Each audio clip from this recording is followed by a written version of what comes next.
Good morning friends. In the last lecture हम लोगों ने यहाँ पे डिसीजन ट्री का थोड़ा सा पार्ट किया था, max mini mini maxi mini.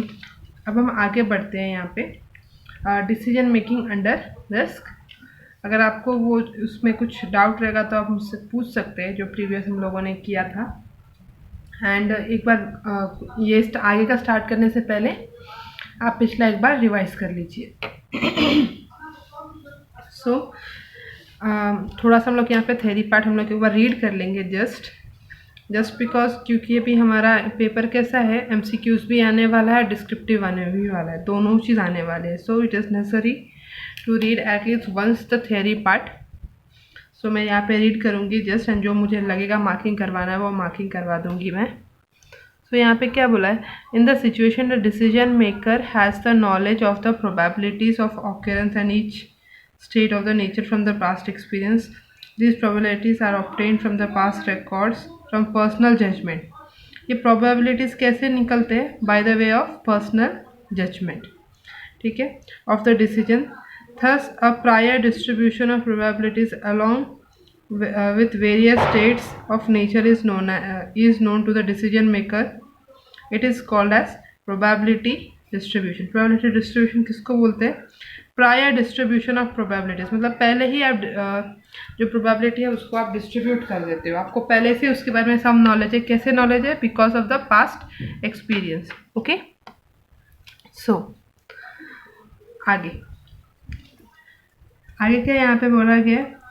हाँ, yeah the best decision is chosen with the help of expected monetary value, that is called EMV। ये EMV जो है ये बहुत इंपॉर्टेंट है। EMV का फुल फॉर्म क्या है?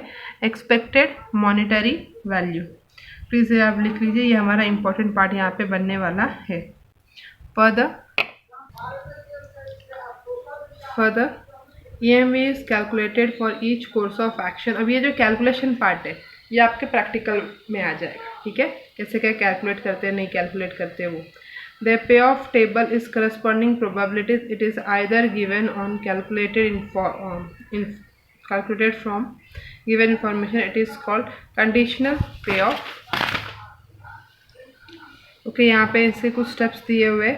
एक चीज़ समझ लो, अगर आपको कॉस्ट कैलकुलेट करना है, क्या करना है? अगर आपको कॉस्ट मतलब खर्चा कैलकुलेट करना है, तो हम लोग नॉर्मल लेमैन भी सोचेंगे कि यहाँ पे सबसे कम पैसा लगेगा वो चीज़ में हम लोग इन्वेस्ट करें, ठीक है।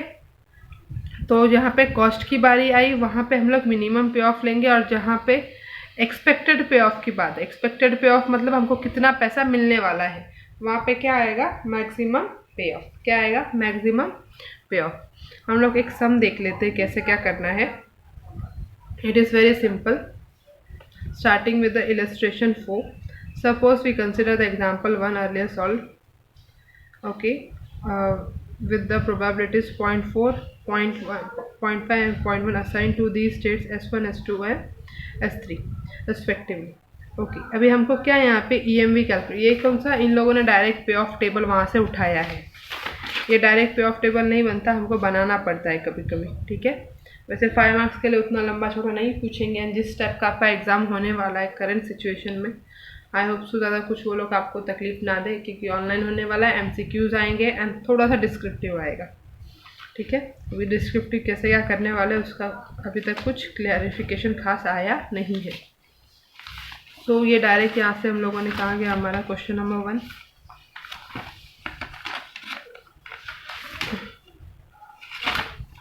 व्हाटएवर जो भी है, ये हमारा पे ऑफ टेबल है। अब इसमें से हम लोग EMV कैसे कैलकुलेट करना है वो हम लोग देखेंगे, ठीक है। सो यहाँ पे विल मेक अ, यहाँ पे आप टैबुलर फॉर्म में भी कर सकते हैं एंड नॉर्मल फॉर्म में भी कर सकते हैं, ठीक है। मैं आपको एक बार इन लोगों ने जैसा किया वैसे फॉर्म में बता देती हूँ करके। This is a question, okay. So हमको पहला EMV calculate, A2, A3 and A1, A2 and A3 तीनों का हमको EMV कैलकुलेट करना है, ठीक है। अभी यहाँ पे A1, A2, A3 क्या कैलकुलेट करना है हमको? EMV, M V E M V. M V क्या होता है? Expected monetary value. ठीक है, अभी यहाँ पे देखो A1 A2 एंड A3, हमको किसका लेना है? S1 S2 एंड S3 का। यहाँ पे कितना है? ऑलरेडी यहाँ पे हमको सब कुछ दिया हुआ है। ठीक है, तो 2500 उसका प्रोबेबिलिटी कितना है? ये देखो 0.4। ओके, कैसे करना है देखो। अभी A1 में क्या S1 भी आएगा, S2 भी आएगा, S3 भी आएगा। तो A1 में कितना? 2500 इंटू 0.4 प्लस 2500 इंटू इसका प्रोबेबिलिटी कितना है? 0.5 प्लस 2500 इंटू इसका प्रोबेबिलिटी कितना है? 0.1। ठीक है, अब इसको हम लोग क्या करेंगे? कैलकुलेट। ठीक है, कैलकुलेट करके एक सेकेंड यूजिंग कैलसी 2500 into 0.4 equals to will get 1000 plus 2500 into 0.5 we will get 1250 plus this one 2500 into 0.1 equals to 250।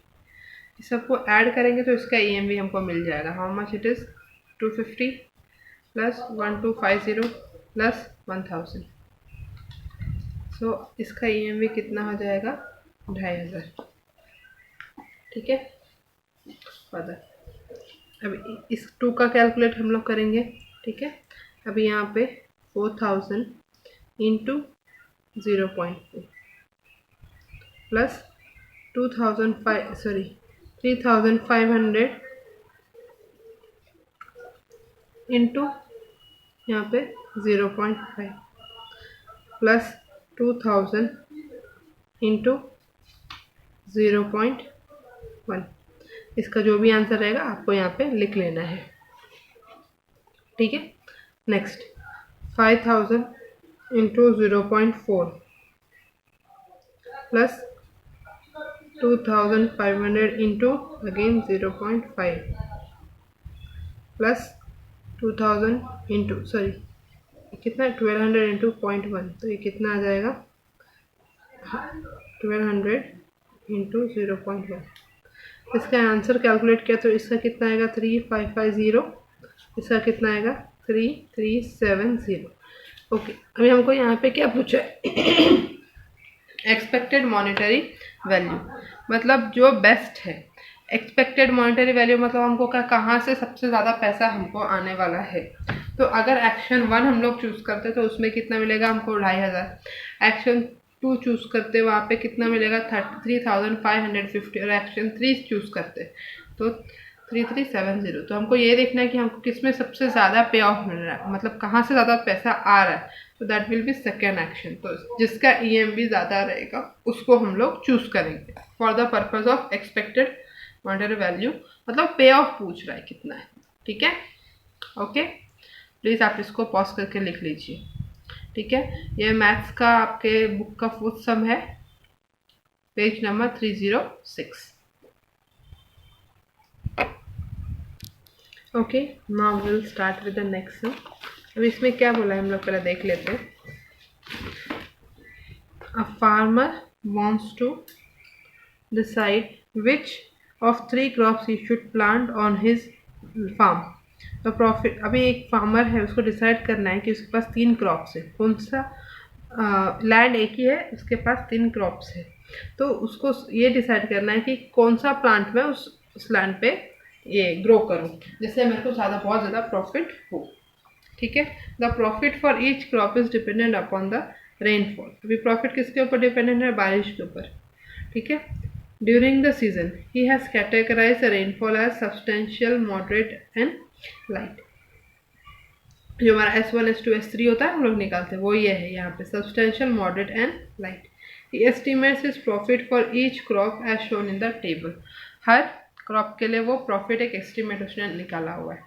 देखो, अगर मतलब उसका सब्सटेंशियल प्रॉफिट हुआ all amounts are in hundreds. ठीक है, तो यहाँ पे 2 2 0 और आ जाएगा, हम लोगों ने कम किया। तो आप लोग भी ऐसे ही ऊपर करके हम लोग लिख देंगे। अगर क्रॉप ए ग्रो करेगा और बारिश सब्सटेंशियल हुआ तो प्रॉफिट कितना उसका होगा, यहाँ पे 7 lakhs होगा। तो मैं यहाँ पे जो लिखा हुआ है वही 7,000 बोलती हूँ। ठीक है, तो आप 7 लाख ढूंढते बैठोगे कहाँ है। तो सब्सटेंशियल प्रॉफिट कितना, अगर सब्सटेंशियल बारिश हुआ तो प्रॉफिट कितना होगा क्रॉप ए से 7,000, मॉडरेट हुआ तो 3,500, लाइट हुआ तो इतना। सेम बी क्रॉप के लिए सब्सटेंशियल हुआ तो इतना, मॉडरेट हुआ तो इतना, लाइट हुआ तो इतना। क्रॉप सी का this this and this. Depending on the projection for coming season, he estimates the probability of the substantial rainfall as 0.2। अभी सीजन आ रहा है, उस हिसाब से क्या सोच रहा है कि सब्सटेंशियल बारिश कितना होगा 20% है, मतलब क्या 0.2। मॉडरेट बारिश कितना हो सकता है 0.3%, या फिर लाइट बारिश होने के चांसेस कितने हैं 0.5। उस हिसाब से इसने क्या टेबल कैलकुलेट किया हुआ है। ठीक है, तो हम लोग यहाँ पे अभी टेबल बनाना सीखेंगे। टेबल कैसे बनाते हैं, यहाँ तक का जो पोर्शन है, यहाँ तक का ये पूरा सेम टू सेम यहाँ से यहाँ कॉपी पेस्ट किया गया है। ठीक है, प्रोबेबिलिटी। ठीक है, प्रोबेबिलिटी कितना सब्सटेंशियल का 0.2, इसका कितना 0.3, इसका कितना 0.5। ओके, लेस का 0.5। अगेन देख लो, सब्सटेंशियल का जो भी है हम लोगों ने लिखा है एज इट इज़, और उस सब्सटेंशियल का प्रोबेबिलिटी कितना है 0.2, मॉडरेट का 0.3 एंड लो का 0.5। ओके, ठीक, अभी आगे बढ़ते हैं। हमको क्या निकालना है, एक्सपेक्टेड पे ऑफ, EMB निकालना है। तो एक्सपेक्टेड पे of this this and this, EMB कैसे निकालना है वो अभी हम लोग देखते हैं। सबसे पहले आप कैलसी ले लीजिए। अब यहाँ पे देखिए, हम लोगों ने लास्ट इसमें EMB कैलकुलेट किया था, वैसे ही यहाँ पे भी करना है। 7,000 इंटू 0.2, 7,000 इंटू 0.2 कितना आया 1400। तो यहाँ पे क्या लिखेंगे 1400। वहाँ पे हम लोगों ने लाइन से लिखा था, यहाँ पे हम लोगों ने इसको क्या टेबुलर फॉर्म में लिखा है। ओके, आप कैसे भी कर सकते हो। अब 2500 को भी 0.2 से कर लीजिए।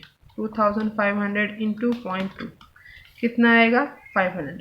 सो हम लोगों ने यहाँ पे 500 लिख दिया। नेक्स्ट 4000 इंटू 0.2 800, मतलब इस कॉलम का जो भी है उसको कौन से प्रोबेबिलिटी से करना है 0.2 से। ठीक है, अब यहाँ पे मॉडरेट का 3500, 3500 इंटू 0.3 1050, 3500 अगेन इंटू 0.3 वही आएगा। 4000 into 0.3 1200। Okay, 1200। Next 1000 into 0.5 500, 4000 into 0.5 2000, 3000 into 0.5 this much. अब तीनों को क्या करेंगे हम लोग ऐड करेंगे। क्या करेंगे ऐड करेंगे, क्या करेंगे ऐड करेंगे। तो ये लो 1400 plus 1050 plus 500 equals to 2950। Next 500 plus 1050 plus 2000 equals to 3550। next 800 plus 1200 plus 1500 3500। अब इन तीनों में से हाईएस्ट कौन सा है, ये बीच वाला। बीच वाला मतलब क्या crop B. EMB of is maximum for crop B, the optimal decision for the farmer is to plant crop B. ठीक है, प्लीज आप इसको पॉज करके ऐसे ही लिख लीजिए। Okay okay, will continue with the one unsolved problem. Unsolved कैसे करते हैं वो मैं एक बार दिखा देती हूँ।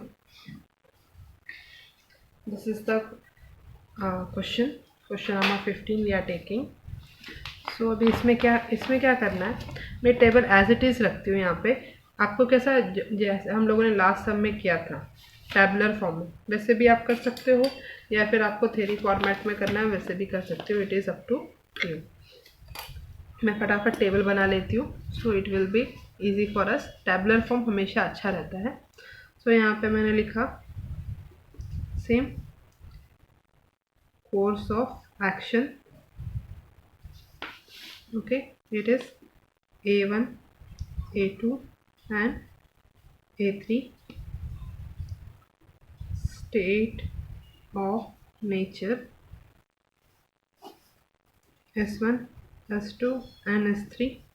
यहाँ पे 150, 250 and 0. यहाँ पे 300, 500, 270. यहाँ पे 400, -100, 230. ओके, सो अकॉर्डिंगली अभी हम लोग यहाँ पे क्या निकालेंगे, एक्सपेक्टेड पे ऑफ. क्या निकालेंगे, एक्सपेक्टेड पे ऑफ. यहाँ पे मैंने लिख दिया एक्सपेक्टेड पे ऑफ S1, S2, S3. ठीक है, तो यहाँ पे मैंने नीचे लास्ट में लिखा है इसका प्रोबेबिलिटीज. इसका कितना प्रोबेबिलिटी है, 0.4, 0.25, 0.3, 0.45, 0.25, 0.3.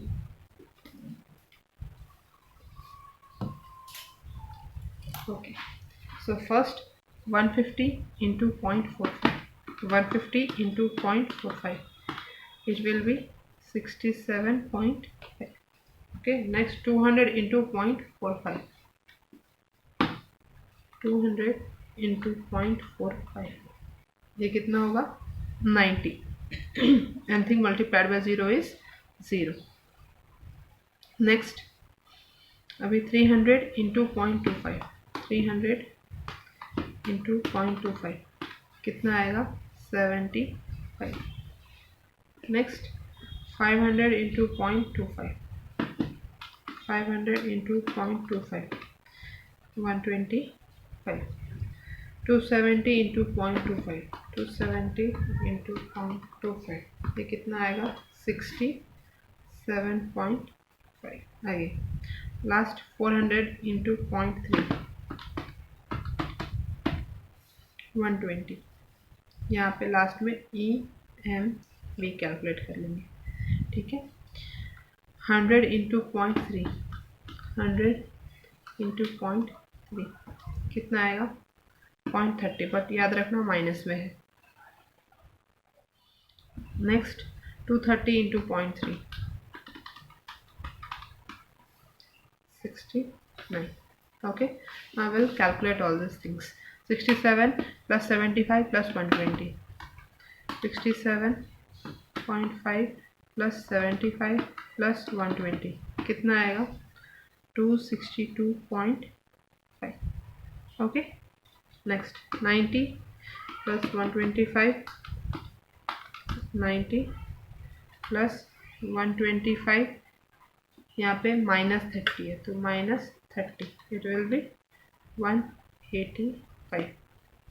लास्ट 0 plus 67.5 plus 69 कितना आएगा, 1. इससे हाईएस्ट किसका है, इसका. तो एक्शन 1 हम लोग चूज करेंगे. ओके, प्लीज़ आप पॉज करके इसको लिख लीजिए. फॉर्मेट यही रहेगा. ओके, ठीक है, चलो आगे बढ़ते. नेक्स्ट ये हो गया. Take down the homework.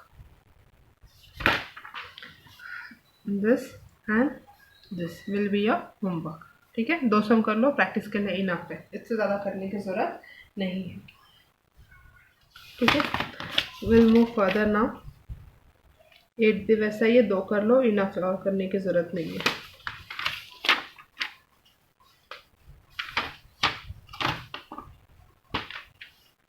ठीक है, ना एक डिमांड और एक प्रोडक्ट वाला सम हम लोग करते हैं. Will take a small sum. Pay off table कैसे क्या बनाते हैं उसके लिए will take question number 26 first. 25, 26 2 सम में करूँगी. ओके, फर्स्ट विल टेक 25 कैसे करते हैं.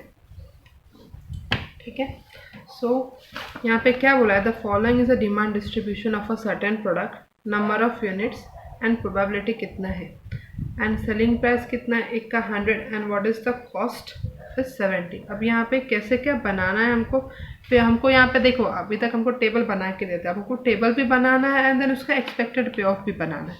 तो ये टेबल जो बनाना है उसके लिए थोड़ा सा हमको मेहनत करना पड़ेगा। कैसे क्या करना है नहीं करना है मैं भी बताती हूँ। फर्स्ट क्या करिए आप एक टेबल बना लीजिए। Okay this is the table. First case में क्या बोला है यहाँ पे, हमारा सेलिंग प्राइस हमको कितना बोला है, सेलिंग प्राइस इज ₹100। कॉस्ट कितना है हमारा यहाँ पे 70। सो हमारा प्रॉफिट कितना आ जाएगा 30। ओके ठीक है, मैं आपको 1 बाय 1 वर्किंग भी करते जाती हूँ यहाँ पे, तो आपको वो इजी पड़ेगा। ठीक है, please ignore the means hand writing and presentation जो आपके बुक में दिया आप वैसा ही कीजिए। मेरा थोड़ा मैं कंसेप्चुअली आपको बता दूंगी बट थोड़ा I am weak in my presentations.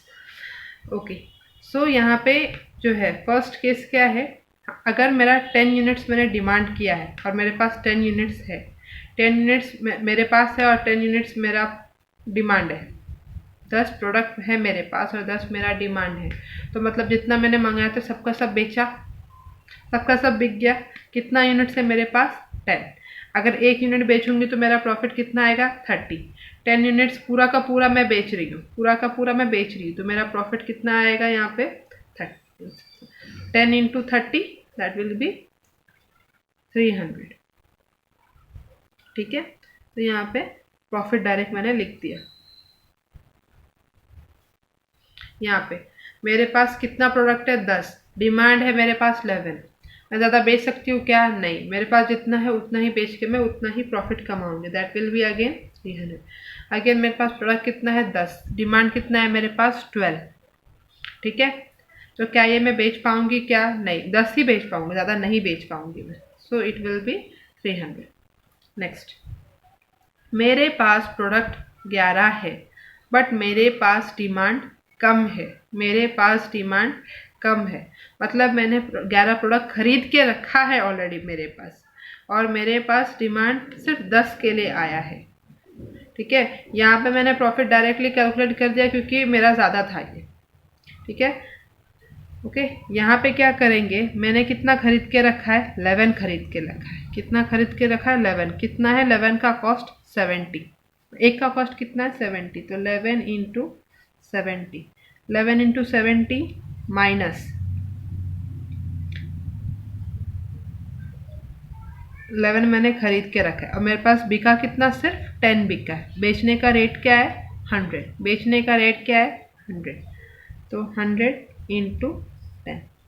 Okay so 11 into 70 कितना हो जाएगा,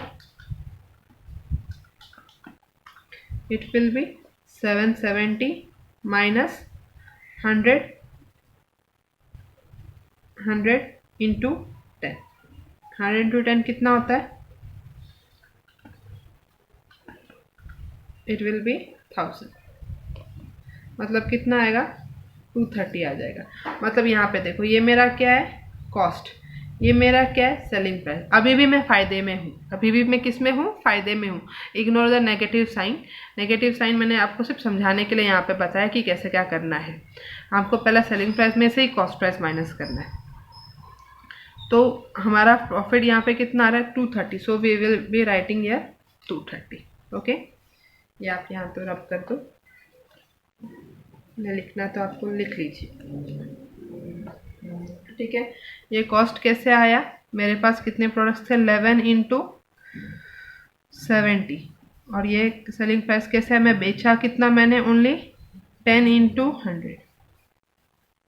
ओके, आगे अभी यहाँ पे देखो मेरे पास 11 प्रोडक्ट्स है और मैंने 11 ही बेचा, 11 का ही डिमांड है, 11 थे मेरे पास, 11 का ही डिमांड है। मतलब क्या, my demand is equals to the supply, मतलब मैंने जितना था मैंने सबका सब बेच दिया। ठीक है, मतलब कितना मेरा पूरा का पूरा जो बेचा मेरा प्रॉफिट हो गया। अगेन कितना यहाँ पे आएगा 11 है ना दोनों जगह, तो 11 into 30, 11 into 30 it will B 330। 30। Alternatively आपको ये देखना है कैसे वर्क कर रहा है। तो देखो आपने कितने का खरीदा है, देखो पहले देखो बेचा कितने का है, सोल्ड कितने, 11 इंटू एक का कितना है दाम 100 रुपीज़, दिस कितना हो जाएगा, it will B 1100 minus cost कितना था इसका, कितने में खरीदा मैंने, 11 इंटू 70, 770, 770 देखो कितना आता है, इट विल बी 330। ठीक है, या आप ऐसा कर लो या ऐसा कर लो, ये वाला मेथड ज़्यादा अप्रोप्रिएट है। क्यों, क्योंकि इसमें से मिस्टेक्स होने के चांसेस कम है, बट थोड़ा सा लेंदी है। ठीक है, 1 घंटे के पेपर में इतना पॉसिबल नहीं हो पाएगा, तो थोड़ा आपको ट्रिक यूज़ करना पड़ेगा। देखना जहाँ पे भी आपका सप्लाई कम है ना, सप्लाई कम है वहाँ पर डायरेक्टली आप प्रॉफिट से मल्टीप्लाई कर दो। ठीक है, डिमांड जहाँ पे भी ज़्यादा है ना, डिमांड ज़्यादा है सप्लाई कम है, वहाँ पे आप डायरेक्ट प्रॉफिट से मल्टीप्लाई कर दो। और जहाँ पे आपका ये जो है क्या बोलते हैं डिमांड कम है, वहाँ पे आप ऐसा कर लो तो आपको ज़्यादा बेनिफिशियल रहेगा। अभी यहाँ पे आगे देखते हैं, आगे क्या बोला अभी यहाँ पे, अगेन 11 है मेरे पास, मैं 12 बेचूंगी, 12 का डिमांड है मेरे पास, मैं ज़्यादा बेच सकती हूँ क्या, नहीं, 10,000 कितना बेचूंगी मैं, 11, तो अगेन यार it will B same 330। Next, अब यहाँ पे मेरे पास कितना डिमांड है, मेरे पास प्रोडक्ट कितने हैं 12, डिमांड कितना है मेरे पास 10, मतलब मैंने ज़्यादा खरीद लिया है और मेरे उतना मेरा बिका नहीं, मतलब जो मेरा बिका नहीं वो मेरा नुकसान। तो 12 इंटू कितना, यहाँ पे मैं सेलिंग प्राइस लिख देती हूँ लेस कॉस्ट। ठीक है, 12 इंटू 100, 1200 माइनस कॉस्ट कितना एक का 70 इंटू 10 ही बिका ना मेरा, 1200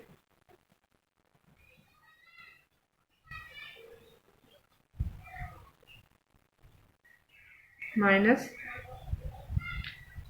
कॉस्ट कितना, हाँ एक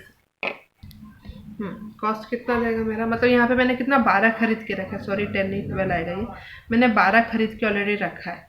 तो 70 इंटू 12, तो 70 into 12 it will B 840, 1200 minus 840 it will B 1200 minus 840 it will B 360। ठीक है, so this will be our profit. Sorry, there was a means clerical mistake something. यहाँ पे देखो क्या करना था, मिस्टेक मेरे से हुआ है। तो सेलिंग प्राइस माइनस कॉस्ट, मैं यहाँ पे कितना यूनिट्स बेच पा रही हूँ, ओनली 10 यूनिट्स। तो मैंने कितना यूनिट्स बेच पा रही हूँ, ओनली 10 यूनिट्स, और एक यूनिट का सेलिंग प्राइस कितना है 100, बट मैंने खरीदा कितना था 12 यूनिट्स, कितना खरीदा था 12 यूनिट्स, और एक यूनिट खरीदने का कॉस्ट कितना था 70।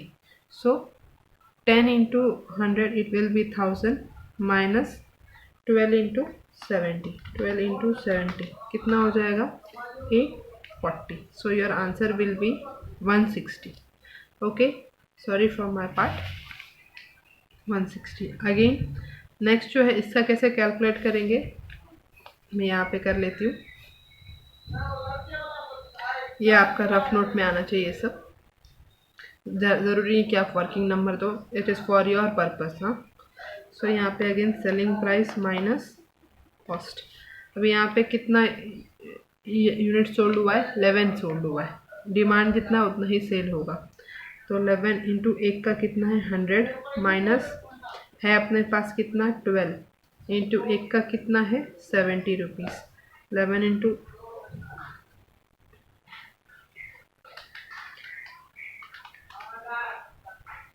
0 माइनस दिस इंटू यहाँ पे किया हुआ है 840, लेस करोगे तो कितना आएगा 260।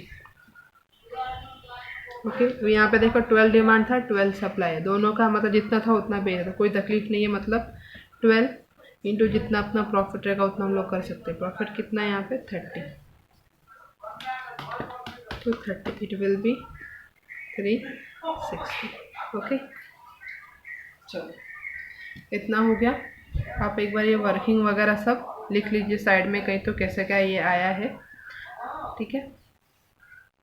Tomorrow you will be doing one more of this kind of sum, ठीक है, ये थोड़ा आपको माइंड में आ जाए। एक बार ये निकल गया, then we have to make the probability. क्या बनाना है? प्रोबेबिलिटी। यहाँ पे आपको ऑलरेडी प्रोबेबिलिटी दिया हुआ है सारे, 0.3, 0.4, 0.25। कैसे करना है अभी हम लोग देख लेते हैं, ठीक है। आप सो इतना पॉज करके आपने लिख लिया होगा।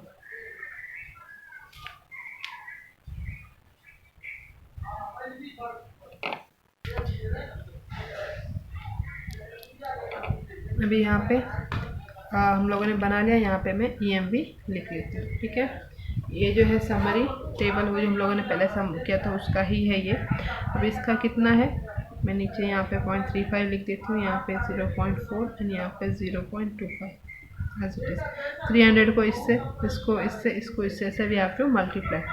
300 into 0.4, 330 into 0.4, 260 into 0.4, 300 into 0.25, 380 into 0.4, 360 into 0.25. Okay, as it is we have to write all these things. तो सबसे पहला हमारा क्या है 300,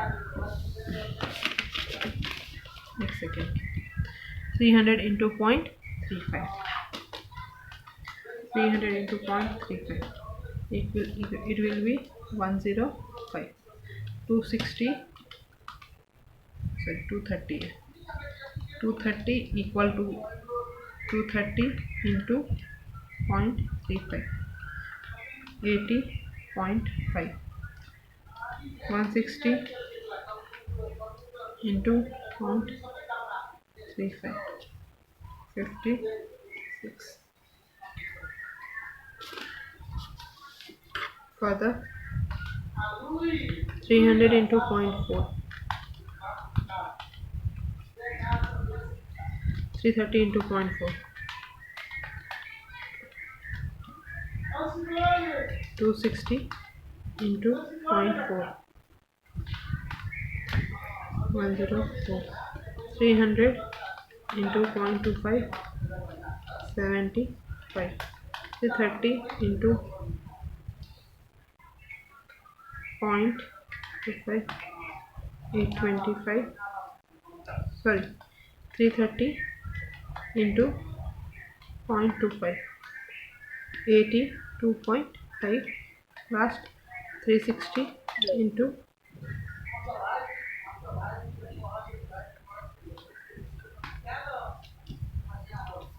इसको ऐड करके इसका तीनों का EMV निकालेंगे। ऐड कैसा होगा,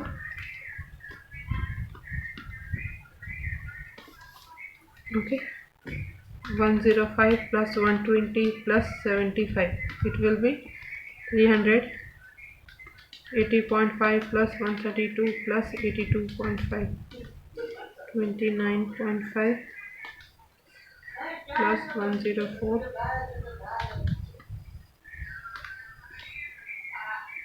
इसमें से हाईएस्ट किसका है 300।